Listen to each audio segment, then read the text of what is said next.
બનાસકાંઠાના ડીસાના જૂના ડીસામાં ક્રૂરતાએ હદ વટાવી શ્રાવણ માસમાં નીલગાયને ગોળી મારી અને ધારિયા વડે હુમલો કરી કરાઈ હત્યા.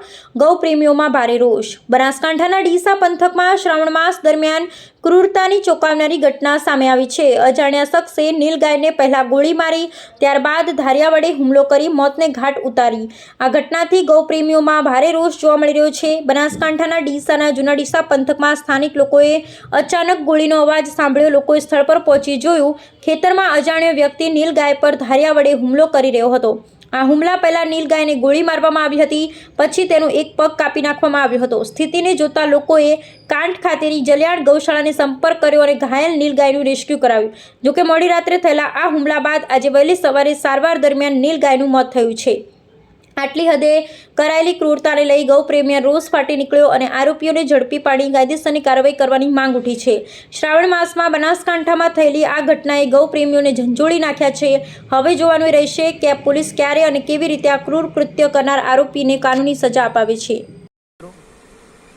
આજે હું જૂના ડીસા આવ્યો છું અને મને મીડિયા મારફત જાણવા મળ્યું કે જૂના ડીસા બદાવા વિસ્તારમાં એક નીલગાયને કોઈક શખ્સોએ પાછળના પગમાં ગોળી મારી છે અને ગાય ત્યાંથી જ્યારે એને ગોળી મારવામાં આવી ત્યારે એ ગાય ત્યાં આગળ પડી ગઈ નીલગાય.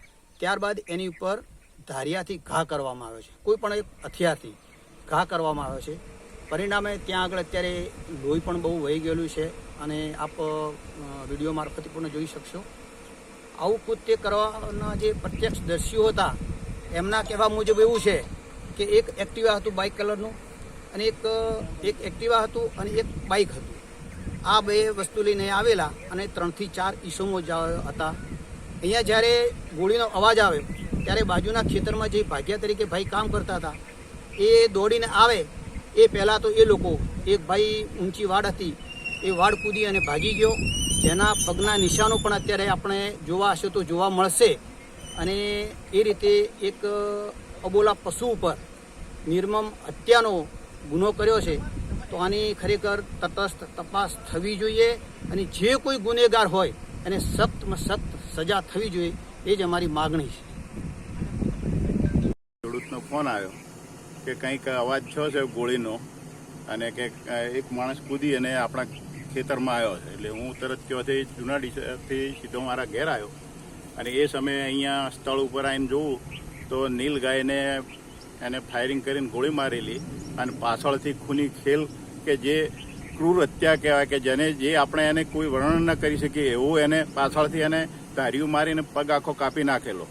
અને એ પરિસ્થિતિ જોયા પછી અમે જલિયાણા ગૌશાળામાં અમે એમને ફોન કરી અને એ ગાયને ત્યાં એ નીલગાયને ત્યાં રેસ્ક્યુ કરાવરાઈ અને એના પછી અમે તપાસ કરતા અમે કઈ જે અમારા ખેતરમાં થઈને કૂદીને બહાર નીકળેલા અને સવાર 3:30 વાગ્યા સુધી અહીંયા એ રૂબરૂમાં અહીંયા આવ્યા જ ગયા અને અમે સવારમાં ફેર આવ્યા, તપાસ કરી બધી બરાબર. કોઈ જગ્યાએ કોઈ એનો બીજો કોઈ પુરાવો મળ્યો નથી, પણ અહીંયા નીલગાયને અહીંયા મારી એ જગ્યા અમે સ્થળ ઉપર અત્યારે આ ઇન્ટરવ્યૂ આપ્યું.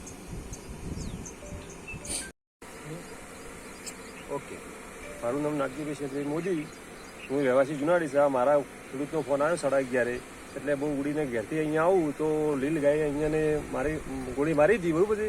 T20 બાઇકવાળા હતા, એક્ટિવા હતું, 4 જણા હતા. અમે આવતા હતો ત્યારે વાડું કૂદીને આવી ગયા. બરાબર છે. પછી અમે તપાસ કરી નીલગાયને તો એક પગ કાપી નાખ્યો હતો એમને. બરાબર, ગોળી મારી દીધી. પછી અમે ભાઈ આમાં ભરાઈ નાખ્યું.